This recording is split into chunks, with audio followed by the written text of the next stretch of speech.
기독교에서 말하는 구원은 예수를 구세주로 믿고 하나님의 자녀가 되는 것입니다. 그리고 이 구원에 이르는 길은 쉽습니다. 요한복음 1장 12절에 보면 영접하는 자 곧 그 이름을 믿는 자들에게는 하나님의 자녀가 되는 권세를 주셨으니 이렇게 말씀하고 있습니다. 또 바울은 로마서 10장 10절에서 사람이 마음으로 믿어 의에 이르고 입으로 시인하여 구원에 이르느니라 이렇게 이야기하면서 13절에서는 최종적으로 누구든지 주의 이름을 부르는 자는 구원을 얻으리라 이렇게 선포하고 있습니다.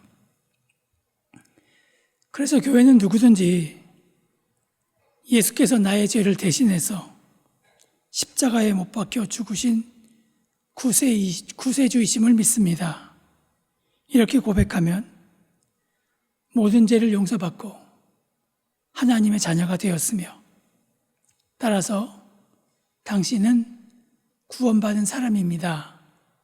이렇게 선포합니다. 이러면 구원이 쉬워집니다. 교회 다니며 내가 죄인이고 예수께서 나의 구세주라는 사실을 인정하고 입으로 시인만 하면 구원받는데 어려울 것이 뭐가 있겠습니까? 절에서처럼 3,000배를 드려라 매일마다 이런 것도 아니고 입으로 시인만 하면 된다고 하니 입으로 못할 게 뭐가 있겠습니까? 이에 반해서 예수께서 하신 말씀을 들여다보면 구원이 교리처럼 쉽지 않다는 것을 우리가 알 수 있습니다. 자, 마태복음 7장 13절에 보면 좁은 문으로 들어가라. 멸망으로 인도하는 문은 크고 그 길이 넓어 들어가는 자가 많고 생명으로 인도하는 문은 좁고 길이 협착하여 찾는 자가 적음이라 이렇게 이야기를 하고 있습니다. 좁은 문은 생명으로 인도하는 문이지만 좁고 길이 협착하여 찾는 이가 적다. 그렇게 이야기하십니다. 그만큼 구원에 이르는 과정이 쉽지 않고 그렇기 때문에 찾는 사람이 적다는 뜻이죠. 만약 쉽다면, 구원이 쉽다면 왜 이런 말씀을 하셨겠습니까? 또 마태복음 7장 21절부터 23절까지 보면 나더러 주여 주여 하는 자마다 다 천국에 들어가는 것이 아니요 다만 하늘에 계신 내 아버지의 뜻대로 행하는 자라야 들어가니라. 그날에 많은 사람이 나더러 이르되 주여 주여 우리가 주의 이름으로 선지자 노릇하며 주의 이름으로 귀신을 쫓아내며 주의 이름으로 많은 권능을 행하지 아니하였나이까 하리니 그때 내가 그들에게 밝히 말하되 내가 너희를 도무지 알지 못하니 불법을 행하는 자들아 내게서 떠나가라 하리라. 상당히 경각심을 우리에게 일깨워주는 말씀입니다. 주여 주여 한다고 해서 100% 구원을 보장할 수 없다는 말씀입니다. 심지어 선지자 노릇을 하며 귀신을 쫓아내도 불가능하다. 그렇게 말씀하십니다. 이 내용을 보면 기독교 교리와 예수의 말씀이 충돌됩니다. 하지만 기독교에서 예수의 말씀을 뛰어넘을 것은 그 어느 것도 없습니다. 아무리 사도 바울이라고 해도요, 예수의 말씀에 바탕을 두고 있어야 합니다. 신학 중에 조직 신학이 있습니다.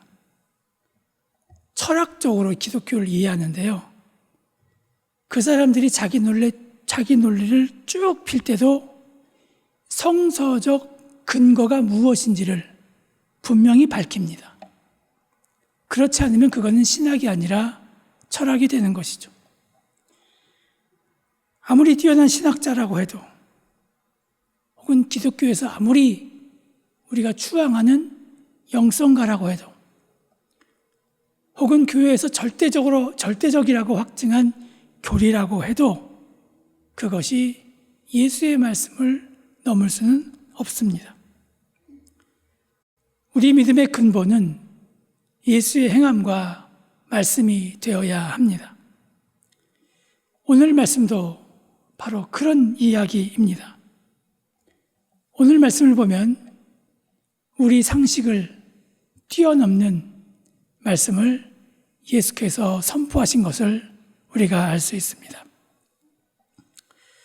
자, 마가복음 5장 후반부 이야기는요, 죽은 야이로의 딸을 살리는 말씀입니다. 그런데 그 안에 신기한 또 다른 이야기가 하나 더 섞여 있습니다. 바로 오늘 말씀으로 예수께서 야이로의 집으로 가던 중에 발생한 사건입니다. 수많은 사람들이 예수의 얼굴을 보기 위해서, 또 아니면 저 발치에서라도 예수의 그림자라도 보기 위해 길가에 나열해 있습니다. 그 중에 불행한 한 여인이 함께 있습니다. 성경은 이 여인을 12해 동안 혈루증을 앓고 있는 여인이다, 그렇게 소개하고 있습니다. 이 여인은 예수께 나아가고 싶은 마음이 정말로 굴뚝 같습니다. 하지만 예수께 나가는 길이 쉽지 않습니다. 몇 가지 어려움이 있는데, 첫째는 12년이나 병을 달고 살았다고 한다면 어쩌면 이 여인에 대한 소문이 이미 퍼지고 남지 않았을까 하는 생각이 들었을 것이고요. 또 제 생각은 제대로 걸었기는 했을까? 혹시 기어다진 않았을까 하는 그런 생각이 듭니다. 둘째는 성경을 보면 알지만 예수께서 홀로 기도하러 나갈 때 이외에는요, 홀로 다니지 않습니다. 항상 그 주위에는 최소한 12명의 제자가 경무원처럼 따르고 있었고, 그뿐만 아니라 많게는 남자만 5,000명이 넘게 예수와 함께 하였습니다. 그러니까 예수 주위에 건장한 남자들이 많이 포진되어 있다는 것입니다. 셋째는 당시 유대 관습에 따르면 여자가 남자에게, 더군다나 남자의 신체를 접촉하기 위해서 접근하는 일은 금지되었습니다. 그리고 결정적으로 율법에 보면 유출병이 있는 여인은 사람 앞에 나서서는 안 되고, 더군다나 다른 사람과 접촉하면 절대 안 되었습니다. 이러면 혈루증을 앓는 여인이 예수께 접근하는 것은 거의 불가능에 가깝다, 그렇게 이야기할 수 있습니다. 하지만 여인에게는요, 간절함과 절박함이 있었습니다. 자신의 신세를 고칠 사람은 예수밖에 없다는 생각이 그녀를 예수 근처로 인도하였습니다. 자, 저 멀리 예수님과 제자들이 있습니다. 막 여자의 마음이 뛰어요. 그리고 이 여인에게는 확신이 서 있습니다. 내가 손을 뻗어서 예수의 옷자락만 만져도 내가 병에서 벗어나서 온전히 깨끗하게 되겠다는 믿음이 있었습니다. 하지만 이 여인은 비참한 상황이었습니다. 병으로 인한 육체적 고통, 이루 말할 것 없습니다. 그리고 율법에서 유출병이 있거나 전염 가능성이 있는 병을 가진 사람은 살아있지만요, 그들은 죽은 것이나 마찬가지 신세였습니다. 결국 사회적인 차별, 편견 속에 살았다는 것이죠. 그리고 병을 치료하기 위한 노력으로 가진 것 다 허비하게 되었다 이야기하고 있습니다. 이 여인은 육체적 고통, 사회적 고통, 그리고 경제적 고통, 삼중고를 겪고 있었습니다. 이렇게 극단적인 상황에 몰리면 사람은 지푸라기라도 잡는 심정이 됩니다.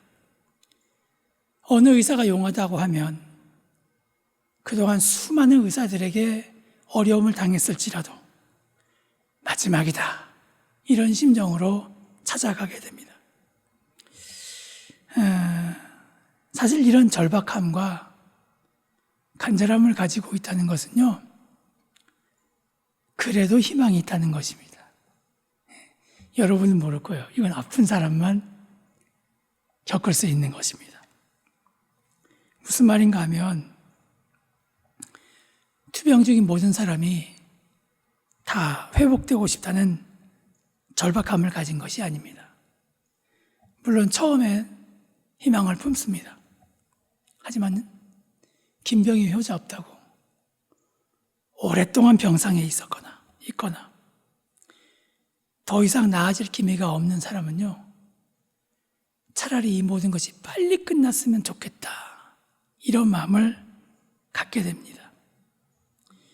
차도는 없지, 몸 이쪽 저쪽은 계속 쑤셔오지, 화장실 갈 때도 스트레스 받고 밥 먹는 것조차 짜증이 납니다. 그러니까 제가 아파 보니까 이런 걸 느끼겠다는 거예요. 그래서 스스로 생을 마감하는 사람도 있죠. 요즘 한국에서 세계적인 배우라고 대접받는 윤여정 씨가 있죠. 이분이 2016년도에 주연을 맡은 죽여주는 여자라는 영화가 있었습니다. 저 뒤에 보이는 여자 트랜스젠더예요. 그리고 그 다음에 있는 남자 장애인입니다. 그리고 윤여정 씨는 기지촌 출신 여자입니다. 그리고 저 앞에 있는 애는 남자가 필리핀 가서 애를 낳아놓고 그 애를 버리고 온 그런 사람들입니다. 영화 제목이 중의적이에요. 먼저는 성적인 의미를 담고 있습니다. 그리고 또 다른 하나는 정말로 사람을 죽여주는 여자라는 의미입니다. 기지촌 출신으로 이제 할머니가 된 그녀는 과거와 같은 일을 하면서 생활을 하고 있습니다. 그러다가 어쩌다가 옛날 어떤 남자가 생각나서 물어물어 찾아갔는데 이제 요양원에 있는 거예요. 누가 찾아오지도 않는 요양원에 있는 지인을 찾아갔는데 거의 식물인간 상태로 되어 있습니다. 대소변을 받아내는 간병인이 자기를 물건 취급하는 것에 대해서 사는 게 창피하다, 그렇게 이야기를 합니다. 그러면서 이 삶을 빨리 끝낼 수 있게 나를 좀 죽여주면 안 되냐, 이렇게 부탁을 하고요, 고심 끝에 정말로 그런 일을 벌입니다. 치매를 앓는 독거노인이 있습니다. 다른 사람은 잃어버리는 것이 무서운 것이 아니라 점점 자신도 잊어가는 것이 두렵습니다. 아내와 상처 위에 혼자 남겨진 노인이 있는데 상실감과 두려움의 삶의 의미를 잃어서 제발 자신을 죽여달라고 합니다. 이들이 두려운 것은 죽음이 아니라 늙어가는 것입니다. 인간답지 못한 삶입니다. 인간으로서 최소한 존엄한 삶을 살 수 없게 된다면 사람은 모든 것을 포기하게 된다는 것이죠. 오늘 말씀에 나오는 여인이 12년을 병으로 고통받았고 사회적으로도 사람다운 대접을 받지 못했고 그리고 경제적으로도 힘들었으면 모든 것을 포기하고 싶을 법한데 그렇지 않았습니다. 그녀에게는 아직 절박함과 간절함이 있습니다. 그리고 이것이 바로 그녀 믿음의 원천이 됩니다.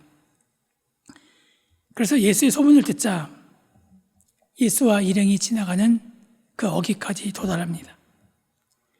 그리고 여인이 어찌어찌 예수께 도착했고 그리고 드디어 손을 뻗어서 그 옷자락에 손을 댑니다. 신기하게도 옷자락에 손을 대자 여인은 자기 몸에 변화가 있다는 걸 바로 알 수 있었습니다. 그런데 예수께서도 그 사실을 알아차리셨습니다. 하지만 누가 손을 대었는지 모릅니다. 왜냐하면 이미 예수 주위에는 수많은 사람이 있기 때문에 서로 밀면서 하는 그런 상황입니다. 그러니까 예수께서 누가 나에게 손 대었냐라고 이야기하니까 제자들이 아니 그걸 왜 우리에게 물으십니까? 그렇게 이야기하는 것입니다. 그때 여인은 가슴이 뜁니다. 그리고 예수 앞으로 기어나와 말했습니다. 예수님, 제가 당신의 옷자락에 손을 대었습니다. 그러자 예수께서 34절에서 말씀하십니다. 오 나의 딸이여, 너의 믿음이 너를 구원하였다. 너는 이제 건강하게 될 것이고 평안을 얻을 것이다. 자, 특이한 것은 예수께서 12년 혈루증을 앓았다는 걸 보면 예수께서 30세에 공생애를 시작했기 때문에 이 당시 나이가 대략 30, 31, 많아야 32 이렇게 볼 수 있겠죠. 혈루증이 12년 앓았다면 예수님보다 나이가 많았을 거로 예상이 되는데 예수께서 이 나이 많은 여인, 12년 동안 혈루병을 앓았던 여인에게 나의 딸이라고 말한 것입니다. 이 말은 두 가지 뜻이 있는데요. 하나는 이 불쌍한 여인이 자기 딸처럼 여겨져서 그녀의 고통이 곧 나의 고통으로 되었다는 뜻입니다. 또 다른 하나는 여인이 12년 동안 병을 앓았다는 것은 유대 전통에서 12라는 숫자는 하늘의 숫자 3, 땅의 수 4 곱하기 해서 12가 됐는데 이건 완전을 상징합니다. 즉 12년 혈루증을 앓았다는 것은 이제 그 고통의 때가 다 되었다는 그런 이야기이죠. 그래서 다른 말로 하면 이 여인은 새로운 언약의 딸이 되었다는 것입니다. 여인은 예수를 만나 새로운 삶을 살게 되는 인생의 주인공이 되었다는 것입니다. 자, 그런데 나의 딸이여 다음에 충격적인 문장이 나옵니다. 너의 믿음이 너를 구원하였다.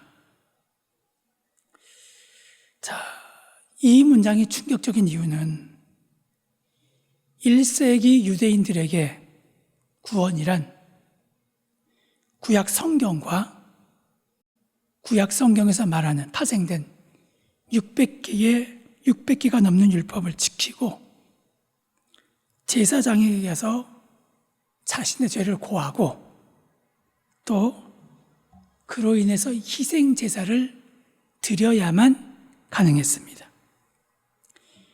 레위기에서도 이른바 문둥병에서 나았다고 최종적으로 확정한 사람은 누구냐?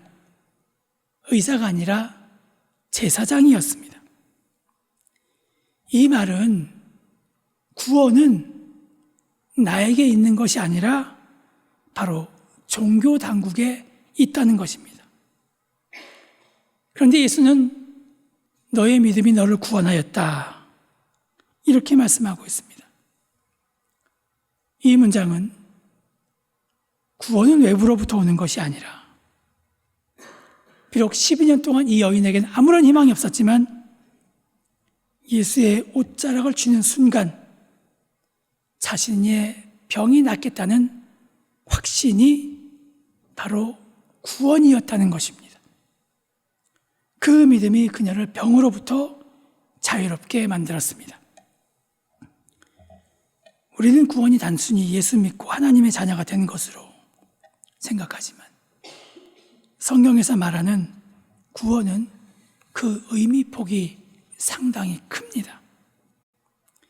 노예에서 해방 혹은 전쟁과 기근에서 오는 그 생명의 위협으로부터 벗어나는 것, 또 질병에서부터 낫는 것 등 여러 가지 의미로 쓰였습니다. 여기에 또 다른 의미를 한번 붙여보면요.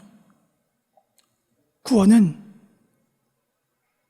현재 상태를 안타까워하고 이 안타까운 상태를 초월하여 내가 이성적으로 생각하는 단계로 진입하려는 마음가짐이냐 움직임, 그렇게 이야기할 수 있습니다. 그러면 과연 누가 구원을 성취할 수 있을까요? 구원이란 누구에게 주어지는 것일까요? 바로 간절한 사람, 절박한 사람에게 찾아옵니다. 일본에 하늘로 날아간 코이라는 물고기 신화가 있습니다. 여러분, 이 코이가 뭐냐면 이 비단잉어 아시죠? 우리 큰 정원 같은 데 가보면 연못에 보면 이런 비단잉어가 있지 않습니까? 이게 이제 코이예요. 이야기 내용은 이렇습니다. 한 조그만 잉어가 불가능한 도전을 시도하기로 합니다. 그는 강물을 거슬러 헤엄쳐서 한번 갈 때까지 가보자. 코이에게는 이 물이 시작된 근원이 궁금했다는 것입니다. 그러면 강물을 헤쳐 올라가면 매 순간 집중하고 몰입해야 합니다.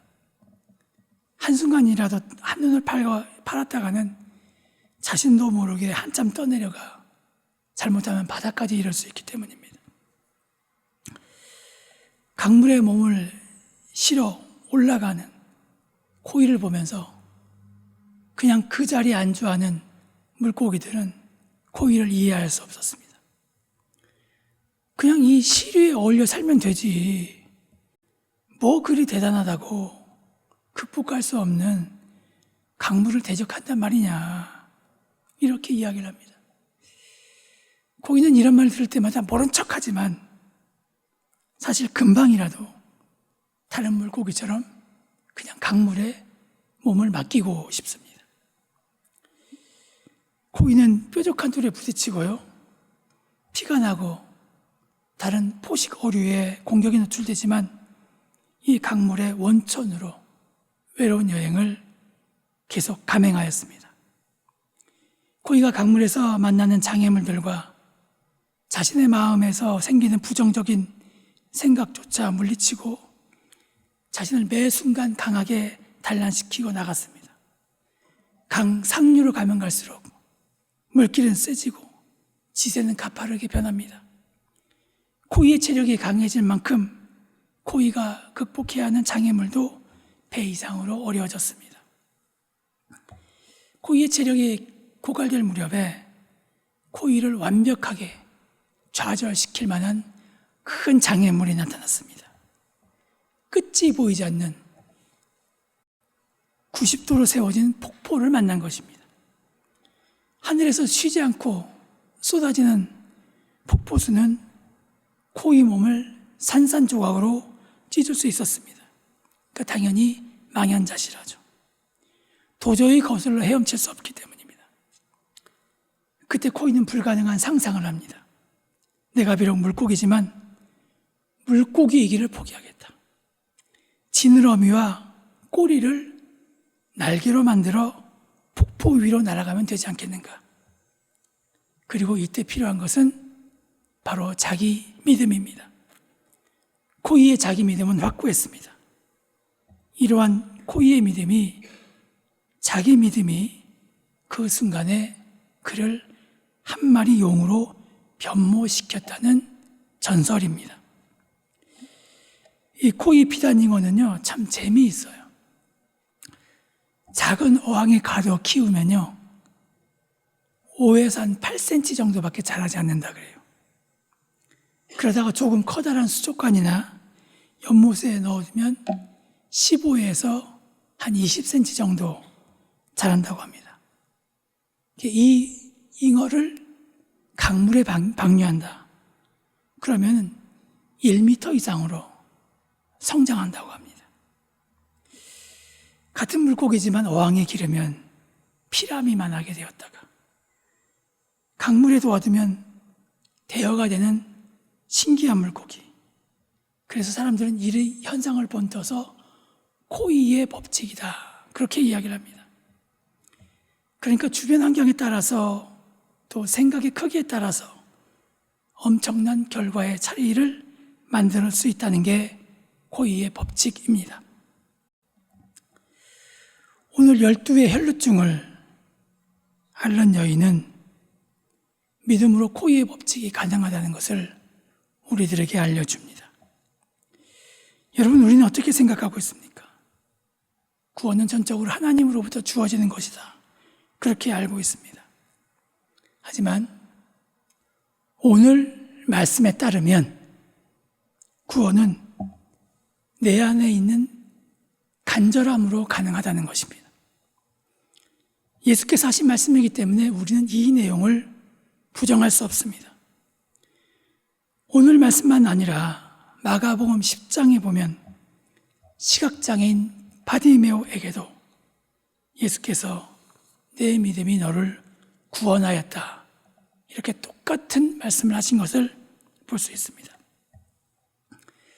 제가 사실 장로교에서요, 이런 설교를 했다고 하면 택도 없는 소리다, 바로 이렇게 이야기할 것입니다.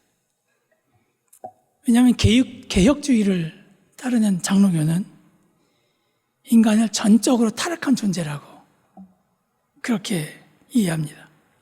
그래서 인간의 의지는 구원에 아무런 도움이 될 수 없다는 것이죠. 이렇게 비유해요. 우리가 개에게 아무리 복음을 전해도 걔가 그 복음을 받아들일 수 없는 것과 마찬가지라는 것이죠. 하지만 감리교는 그렇지 않습니다. 하나님께서 베푸신 선제적 은총이라는 것이 있기 때문에 우리에게는 그 은혜를 캐치할 수 있는 그 무엇이 들어있다는 거예요. 그래서 웨슬리는 구원은 하나님의 노력 100%, 그리고 사람의 노력 100%, 이렇게 가능하다고 이야기합니다. 하지만 장로교에서는 하나님의 전적인 노력 100%만 있으면 된다고 이야기하죠. 사실 이렇게 교리를 따질 필요가 뭐가 있겠습니까? 오늘 예수께서 답을 알려주셨기 때문이지 않겠습니까? 예수께서 너의 믿음이 너를 구원하였다, 나를 구원할 힘은 내 안에 있습니다. 이것은 예수의 말씀이기 때문에 절대로 부정할 수 없습니다. 히브리서 11장에서 믿음은 바라는 것들의 실상이요 보이지 않는 것들의 증거라고 하였습니다. 12의 혈루증을 앓았던 여인에게 절박한 마음이 있었고 예수를 만나면 변화될 수 있다는 확고한 자기 신뢰가 있었습니다. 그리고 그것을 이루려는 간절한 노력이 바로 그녀를 구원하였습니다. 이 여인이 후에 어떤 삶을 살았는지 성경은 말하고 있지 않습니다. 하지만 바디메오가 이 여인과 똑같은 말씀으로 구원받았기 때문에 바디메오의 모습을 보면 유추할 수 있습니다. 마가복음입니다. 마가복음 10장 52절에 보면 그가 곧 보게 되어 예수를 길에서 따르니라, 이렇게 말씀하고 있는데, 다시 볼 수 있게 된 바디메오는 예수를 길에서 따랐습니다. 이 말은 예수의 길과 삶을 그대로 자기 삶에서 실천하기 시작했다는 의미입니다. 이 여인 역시 그랬을 것입니다. 자기 변화를 이룬 사람은 이전과 다른 삶을 살 수밖에 없기 때문입니다. 자, 우리 삶에 있어서 우리 삶을 얽매이는 의도치 않은 방해꾼들이 있습니다. 외부로부터 오는 혈루증과 같은 고통, 같은 어려움이 있습니다. 그러나 예수께서는 우리에게 요구하십니다. 그 어려움을 극복하고 자신을 건강하게 만들 너의 믿음이 있느냐고, 그리고 너의 손을 뻗어서 예수의 옷자락을 잡고 있느냐 말하고 있습니다. 자, 우리 영혼은 무엇을 추구하고 있습니까?